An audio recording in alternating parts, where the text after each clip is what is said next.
Kagulat World, isa na namang nakakagulat at napaka-proud na balita ang dumating mula sa Bad Homburg Open sa Germany. Sino ba ang mag-aakala na ang ating Pinay tennis sensation na si Alexandra Ayala ay makikipag-partner sa isa sa pinakamalalaking pangalan sa kasaysayan ng women's tennis? Ang legendary 7-time Grand Slam singles champion na si Venus Williams. At mas lalo pang nakakagulat, sa kanilang unang pagkakataon bilang magkapareha, agad silang nakapasok sa quarterfinals matapos ang isang napakakumbinsidong panalo. Hindi lang ito simpleng doubles victory. Isa itong makasaysayang sandali para sa Philippine tennis. Isipin ninyo, isang batang Filipina na ilang taon pa lamang ang nakalipas ay nangangarap na makalaro sa pinakamalaking torneo sa mundo. Ngayon ay katabi na mismo ang isa sa mga greatest tennis players of all time. Para itong eksenang dati ay napapanood lamang sa pelikula.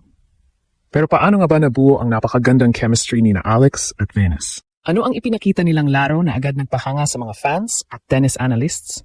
At kaya ba nilang gulatin pa ang buong tennis world laban sa top-seeded pair sa susunod na round? Habang papalapit ang Wimbledon, mas lumalakas ang paniniwala ng maraming fans na maaring ito na ang simula ng panibagong milestone sa career ni Alex. Kaya siguraduhin panoorin ninyo hanggang dulo dahil alamin natin ang buong detalye ng kanilang dominanteng panalo, ang naging reaksyon ng international tennis community, at kung bakit maraming naniniwalang mas malaki pa ang posibleng mangyari sa partnership na ito. Talagang napalingon ang buong tennis world matapos ang isa pinakainaabangang doubles partnerships ngayong grass court season. Sa Bad Homburg Open sa Germany, isang prestihiyosong WTA 500 tournament na nagsisilbing paghahanda ng mga top players bago ang Wimbledon, matagumpay na sinimulan ni na Alex at Venus Williams ang kanilang kampanya sa pamamagitan ng isang napakakumbinsidong panalo. Sa kanilang round of 16 match, tinalo nila sina Catherine Harrison at Alexandra Osborne sa straight sets, 6-3, 6-4. Pagamat unang beses pa lamang nilang nagsama bilang doubles partners, mabilis na nakita ng mga nanood ang natural na chemistry nilang dalawa. Agresibo ang kanilang approach mula sa umpisa pa lamang ng laban. Sa unang set, nakakuha agad sila ng malaking 4-1 advantage sa pamamagitan ng matitibay na serbisyo, malilinis na returns, at mahusay na komunikasyon sa net. Isa sa mga pinakamalaking dahilan ng kanilang tagumpay ay ang magandang kombinasyon ng experience at youth. Si Venus Williams, na kilala sa kanyang malalakas na serve, mabilis na reflexes at napakalawak na karanasan sa pinakamataas na antas ng tennis, ay nagsilbing steady leader sa loob ng court. Samantala, ipinakita naman ni Alex ang kanyang mabilis na footwork, matatag na baseline game, at lumalaking kumpiyansa sa damuhan o grass courts. Bagamat nakabawi ng bahagya ang kanilang kalaban sa ikalawang set, nanatiling kalmado ang Ayala-Williams tandem. Hindi sila nagpapanik sa mahalagang puntos.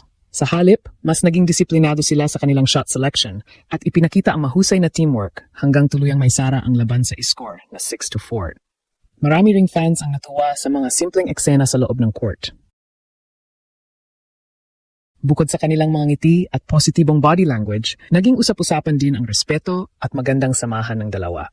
Ang ganitong klase ng partnership ay hindi lamang tungkol sa pagkapanalo, kundi pati na rin sa pagpapalitan ng karanasan at pagbuo ng kumpiyansa habang papalapit ang isa sa pinakamalaking torneo ng taon, ang Wimbledon. Para kay Alex, napakahalaga ng panalong ito. Ilang araw lamang matapos ang kanyang singles exit laban kay Elise Mertens, mabilis siyang nakabangon at muling ipinakita ang kanyang fighting spirit. Sa halip na panghinaan ng loob, ginamit niya ang doubles competition bilang pagkakataon upang makakuha ng dagdag na kumpiyansa at mas maraming oras sa grass court bago magsimula ang Wimbledon. Hindi rin may kaila na malaking oportunidad ito upang matuto mula sa isa sa pinakadakilang manlalaro sa kasaysayan ng women's tennis. Si Venus Williams ay may 7 Grand Slam singles titles at kabuuang 23 Grand Slam championships kapag isinama ang kanyang doubles success. Ang bawat minuto ng paglalaro kasama ang isang living legend ay may tuturing na napakahalagang karanasan para sa batang Pinay star. Habang nagpapatuloy ang kanilang kampanya sa Bad Homburg Open, mas tumitindi ang excitement ng tennis fans sa buong mundo. Hindi lamang dahil sa resulta ng kanilang unang laban, kundi dahil sa posibilidad na mas marami pa silang kayang gulatin sa mga susunod na rounds. At sa quarterfinals, isang napakalaking hamon ang naghihintay sa kanila laban sa top-seeded pair ni na Teresa Mihalikova at Olivia Nichols. Isang laban na tiyak na susubaybayan ng buong tennis community. Kung isipin, hindi pangkaraniwan ang partnership na ito. Sa isang panig ay naroon si Venus Williams, isang pangalan na halos kasing kahulugan na ng women's tennis sa loob ng mahigit 2 dekada. Sa kabilang panig naman ay si Alex, ang batang Filipina na unti-unting binubuo ang sarili niyang pangalan sa pinakamataas na antas ng professional tennis. Ang pagsasama nila ay tila paghaharap ng dalawang henerasyon, ngunit sa loob ng court ay parang matagal na silang magkakampi. Maraming tennis analysts ang agad na napansin na ang kanilang playing styles ay mahusay na nagkukumplemento sa isa't isa. Kilala si Venus sa kanyang malalakas na first serve, agresibong pag-atake sa net, at kakayahang kontrolin ng mahalagang puntos. Samantala, si Alex ay may mahusay na court coverage, matatag na baseline rallies, at mabilis na pag-adjust sa bawat sitwasyon. Ang kombinasyong ito ang naging dahilan kung bakit nahirapang makahanap ng ritmo sina Catherine Harrison at Alexandra Osborne. Ngunit higit pa sa technical na aspeto ng laro, ang kahalagahan ng partnership na ito. Para kay Alex, ang makalaro kasama ang isang living legend ay isang napakalaking oportunidad upang matuto sa loob mismo ng laban. Hindi ito kayang tumbasan ng simpleng ensayo o practice sessions. Ang bawat rally, bawat pagbabasa ng laro, bawat pagdedesisyon sa critical points ay bahagi ng isang napakahalagang learning experience. Mas lalo pang naging espesyal ang panalong ito dahil nangyari ito sa gitna ng grass court season, isang bahagi ng taon kung saan malaking hamon ang mabilis na pag-adjust sa surface. Sa mga nakaraang linggo, malinaw na ipinakita ni Alex na lumalakas ang kanyang laro sa damuhan.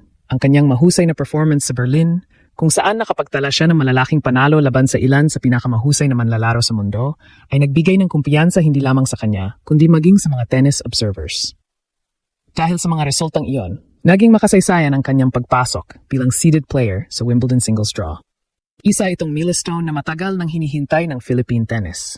At ngayon, bago pa man magsimula ang Grand Slam, nadagdagan pa ang kanyang momentum sa pamamagitan ng matagumpay na doubles campaign kasama si Venus Williams. Hindi nakapagtatakang naging usap-usapan ang tambalang ito sa social media.